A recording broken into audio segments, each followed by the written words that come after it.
Hello everyone, Twinstinct here, also known as Tins on Pokémon Unite. In today's video I'm going to be going over this Mew guide that I've just been updated on Game 8. It's one of my favourite resources to use when we're talking about Pokémon Unite. I come here for everything, to build guides, to strategies, and everything is always on here. So I will leave a link to this page down in the description, and yeah, let's jump into this.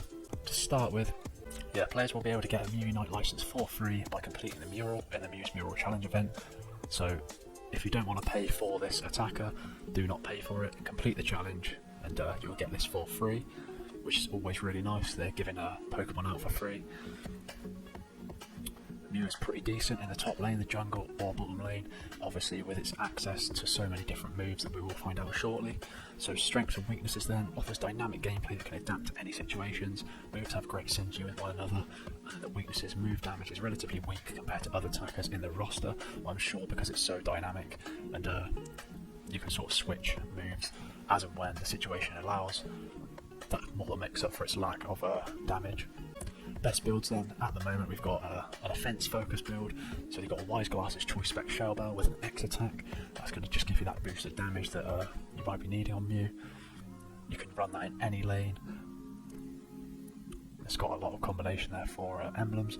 7 black, which gives you that max cooldown, and then 6 green. I think they've given the emblems a bit of an upgrade. I do need to have a look into it myself, but yeah, so maybe they're giving you more emblems that you can put on now, because that's 13 there. I think it was only 10 before, so, but yeah, max cooldown is always really powerful, and so let's see if that still is viable now.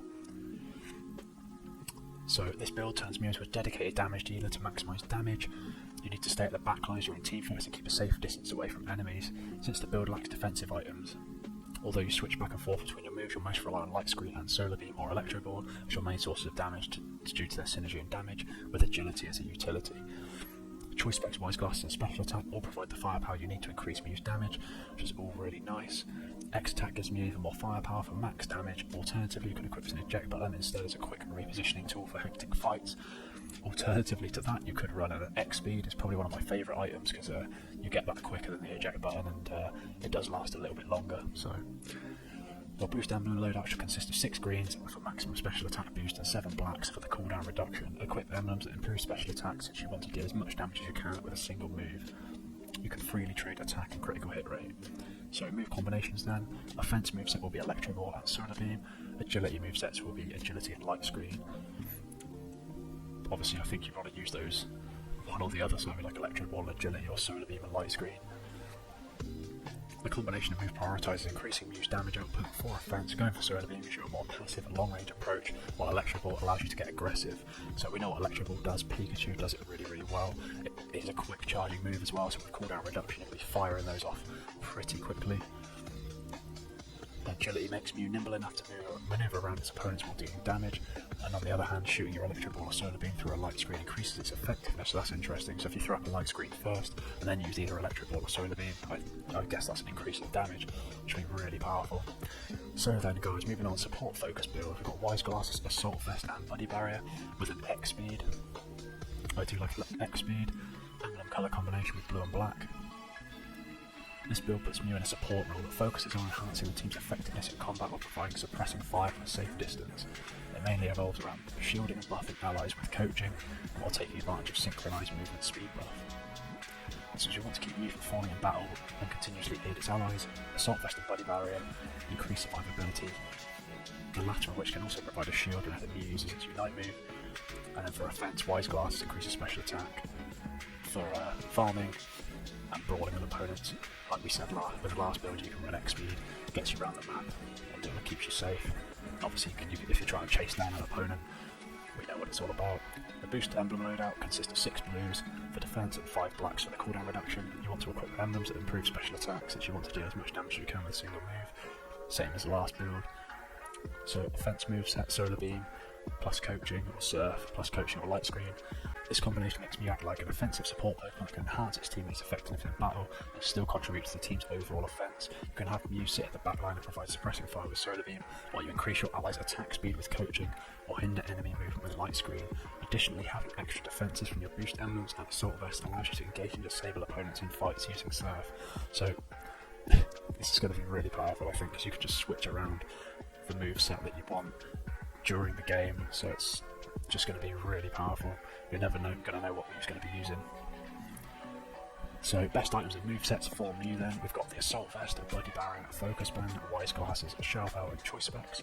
Obviously, we've got the damage items in there with the Wise Glasses, Shell Belt, and Choice Specs, and then Buddy Barrier and Focus Band, we know what they're all about. They've been popular since the start.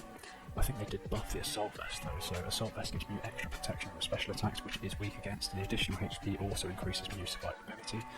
I'm not sure how much the Assault Vest has been buffed, but that could be a really powerful item now on Mew. Best battle items then, Eject Button, X Speed, X Attack, then all the classics. Eject Button and X Speed for manoeuvrability, keeping Mew safe, and then X Attack if you're just using it as a damage dealer. Best moveset, they think Solar Beam and Light Screen. Solar Beam turns Mew into an offensive powerhouse that can snipe down multiple targets from afar. Its cooldown reduction mechanic, when upgraded, makes it a great burst move, perfect for any objective. So you can actually have Solar Beam from level 1 on Mew, which I've seen in some of the other content creators' videos, which is insane. It's so powerful. You can get farm a lot easier, do massive burst damage on the opponents from early on in the game. So next we've got Light Screen, offers a lot of value. You can use the move as a wall to block off enemy movement, combo off your damaging move, or use it as a shield for extra protection. So like we said earlier, if you fire a Solar Beam or an Electro Ball, maybe even a Surfer, I'm not quite sure, through a Light Screen, you will be doing extra damage, which is absolutely unbelievable. Although you can create different loadout combinations from Mew's moveset, we found that Solar Beam and Light Screen are great pairing for general use. Running this combination allows me to realise its attacking playstyle while also giving it the utility it needs for setting up shots and disrupting opponents. So yeah, people that voted on here have said Solar Beam and Light Screen is the best move combination as well. Now we're moving on to the section of how to play Mew. This is a massive guide. Stay with me, everything is in here. Race to level 5, so Mew's Power Spike actually reaches level 5, which is quite soon for a Pokemon with Solar Beam from level 1. During the early game, it's best to focus on farming wild Pokemon instead of prioritising getting kills. That's usually the way. Just my personal playstyle is to farm up, try not to overextend, and be ready for whenever we have the first team fight. Go to the jungle path for fast experience. As we know, I'm not sure how OP Mew is going to be in the jungle. It does look quite glassy, so you're going to want to be at a distance. But I'm sure it's going to be such a powerful damage dealer that maybe for now it's going to be overpowered like Tyranitar was. That was a very powerful jungler. I ran that a lot myself. Never fight alone. Although Mew is capable of adapting to any situation with its move reset mechanic, you will find that it can still take time to shift between playstyles in the heat of battle. To increase your chance of survival, maximise your damage output, it's still best to treat Mew as a squishy attacker. For sure. So you just want to be at the back, let your defenders, let your all-rounders go in first. You just want to sit at the back with firing those Solar Beams through your Light Screen or your Electro Ball, whatever you prefer, and that's how we want to run Mew. Thanks to Synchronize, each time Mew uses a move, its nearby ally Pokemon will have their movement speed increased. You can almost run Mew as a bit of a support character.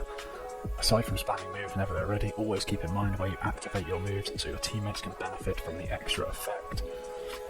Especially for moments where movement speed is important, like retreating from a losing fight or chasing enemies. So there's actually a bit more thought process in this. It's not like Cinderace where you just spam moves, and if you use your moves with Mew when you're trying to chase someone down or in certain situations, you're going to get those benefits from Synchronize. Move reset strategy. When Mew reaches level 5, it will have access to the move reset icon, which can be used to change its current moveset for a new one. This allows you to change your playstyle on the fly to adapt to any situation. While this mechanic is straightforward enough, some strategies to take note of. Switch out moves that are on cooldown. It is possible to switch out a move while it is still on cooldown. For example, after using Surf, you do not have to wait for its long cooldown to finish. Instead, you can use move reset to quickly switch to either Electro Ball or Solar Beam to maintain the offensive. You can do this with the other moveset too, so try to exhaust your current moves before switching to your other moves to get maximum value. So that's absolutely insane. So you could like fire off a Solar Beam, then switch to Electro Ball or something and fire one of those off instantly. Does this sound overpowered? We'll have to wait and see. Synchronized cooldown is reduced each time you knock out or assist in knocking out an opponent or score a goal. This incentivizes you for participating in team activities throughout the game by sticking with your allies, hunting down targets, or scoring points to utilize it. A good strategy is to score a small amount of points in quick succession to reduce Synchronizer's cooldown as fast as possible. So similar to stacking, with the stacking items, just score little and often to reset Synchronize quickly. Change moves based on playstyle. Synchronize gives Mew a dynamic feel in battle. Once activated, you'll get to select 1 out of 3 moves for each of your movesets. Since there are many combinations that you can do, knowing which one of them goes well with the other can be beneficial in realising Mew's playstyle, especially in the heat of combat. So here's the suggestions. Burst down targets with Electro Ball. Electro Ball is straightforward damage move, it's great for brawls. Although its range is short, you will find it's a sure hit, so we know that from Pikachu. Overall, its ability to stun targets while also being able to burst down low HP opponents makes it a great finishing move. So yeah, we know all about Electro Ball from Pikachu. It's so powerful early game. But Mew has Solar Beam, so is it going to be better than Solar Beam? We're going to have to find out. Snipe targets from afar with Solar Beam. Solar Beam is a long-range move that is capable of dealing massive damage on multiple enemies. One key mechanic is its ability to reduce the cooldown for each opponent it hits once upgraded. Disable opponent's Surf. Surf is a great move that is useful for disrupting the opposing team during teamfight. It is also a great initiating tool thanks to the defense buff it provides. Keep in mind, however, that it has a long cooldown, so plan your Surf activations accordingly. So like we said earlier, you could fire off a Surf and then switch to Solar Beam or Electro Ball to keep on the offensive. It seems like Mew's such a good utility Pokemon, you can just switch moves on the fly, it seems. Get extra mobility with Agility. Agility is a quick and effective dash move that can be used to maneuver Mew around the battlefield to get clear shots. It also replenishes Mew's boosted meter when used, allowing you to easily pressure opponents constantly. So you could use that as a chase move or like a retreating move to avoid the chase. Block enemy path with Light Screen. Set up a Light Screen to displace and hinder enemy movement. You could even use its second activation to turn the wall into a shield for extra protection.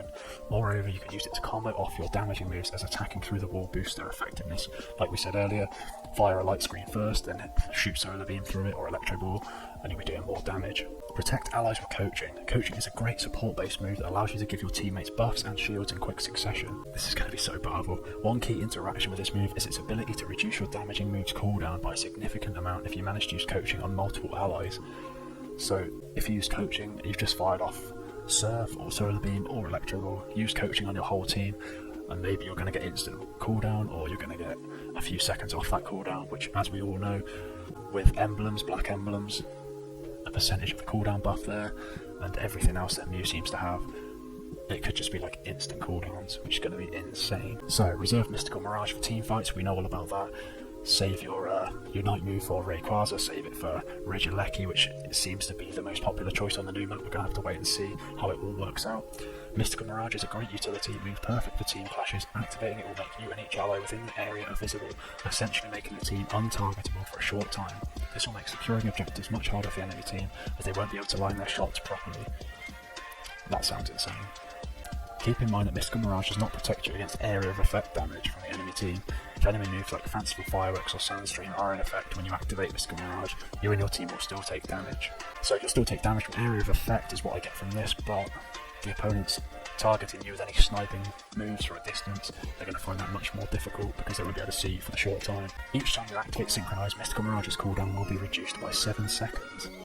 This sounds so good. This means that you can keep your Unite move online if you manage to take advantage of Synchronize's cooldown reduction mechanic. A good strategy is to keep activating move reset every time it is available. Since you are not forced to pick other moves in the pool, you can still reselect the moves you're currently running and only take advantage of the cooldown reduction. So good. Right, we've got some guides then. So for top or bottom lane, let's just fire through this. Learn Electro Ball as your initial damaging move. Secure as many wild Pokémon as you can to get to the higher levels quickly. You can then learn Light Screen for blocking opponents when contesting wild Pokémon spawns. Or learn Agility if you want to get aggressive. Make sure to activate your moves near your allies as they can get the movement speed buff. If you're at the bottom lane, prioritise taking and dealing for more XP. Once you reach level 5 and get move reset, you can then change your initial moveset to your preferred combination. Reach level 7 to access your moveset, help your allies get the Regi spawn at the bottom lane, and Regieleki after. Use Solar Beam for a better chance of securing objectives. When Mew reaches level 8 and learns Mystical Mirage, you can then transition to get aggressive with your teammates and push lanes. Stick with your team to hunt targets, secure objectives and push lanes to utilise Synchronize. Reach level 13 at least before Rayquaza spawns for a fully upgraded moveset and better stats. As always, you get your power spikes at level 13. It's always been the same for every Pokemon, I believe. Make sure you have Mystical Mirage available when Rayquaza spawns. My number one pet hate in this game is people not having Unite moves for the main objective at the end. Don't do it. Make sure you have your Unite move ready for that. It's the most important objective in the game. Have your most powerful move ready. So, protect your allies from the initial wave of moves thrown by your opponents. Help your allies win the team fight and secure Rayquaza, otherwise knock down your opponents before they can score and their points. So Rayquaza now is not going to be instant bank like Zapdos was, you're just going to get a massive shield instead. It doesn't make the game instantly out of your favour because you can still stop the opponent scoring, but they do get faster scoring speed and the big shield, so it's still going to be difficult to stop them, I believe, but just have to wait and see. So here, just a quick jungle guide now. Learn Electro Ball first and take advantage of its short hit controls and fast cooldown to farm Pokemon. Learn Agility next for better mobility when navigating the jungle. Clear the first wave of jungle camps and reach level 5 to get a move reset. Switch your moveset to your desired combination. Transition to lane and help your teammates secure the Altair Swablu spawn. So yeah, just basic jungle stuff. You know what you're doing. Clear the second wave of jungle camp at the 8-minute mark. Go to the legendary pit where Rayquaza spawns and farm the extra Pokemon there. If possible, reach level 8 to get Mystic Mirage before or when objectives spawn. Help your allies get Reggie spawns and Regieleki afterwards. Use Solar Beam for a better chance of securing objectives. So just like Venusaur, I'm not sure if Solar Beam on Mew will be as powerful as Venusaur's, but we'll just have to wait and see as always. Stick with your allies to hunt targets, secure objectives and push lanes to utilise Synchronize. Reach level 13 or higher before Rayquaza spawns. Get your power spike at 13. Make sure you have your Unite move ready. Since you have a relatively higher level as a jungler, you can focus on picking off the enemy team to open up Rayquaza for the taking. So yeah, basic lane stuff, basic jungle stuff, everyone knows what they're doing. Obviously it's a new map, so just take a bit of time to learn it, and I think that's actually everything we've got at the moment. There will be some more stuff coming up on here, Mew combos, matchup encounters for Mew, best teammates for Mew, and then new moves. As we do have the moves, Surf, everyone knows what Surf does, Solar Beam, Electro Ball, we've been through it all. Moveset 2, Light Screen, Agility, Coaching. Let's just have a read of Coaching. That is a new move. Has the user move towards an ally Pokemon, grant that Pokemon a shield, and increase that Pokemon's basic attack speed. If this move is used on an ally Pokemon that has not been coached, its cooldown immediately resets. If this move is used on a recently coached ally Pokemon again within a set amount of time, it goes on cooldown. The cooldown of Electro Ball, Solar Beam, or Surf is reduced each time this move is used. That's really awesome. So you could literally use Coaching with Electro Ball, Solar Beam, or Surf and get your cooldowns reduced, which would then make Surf more spammy. This Pokemon sounds so insane. Yeah, Coaching is going to be powerful as well, I think. Just imagine using Coaching with a Cinderace, more shield, and increased basic attack speed. It's already insanely fast. Yeah, this is looking good. So yeah, what else have we got?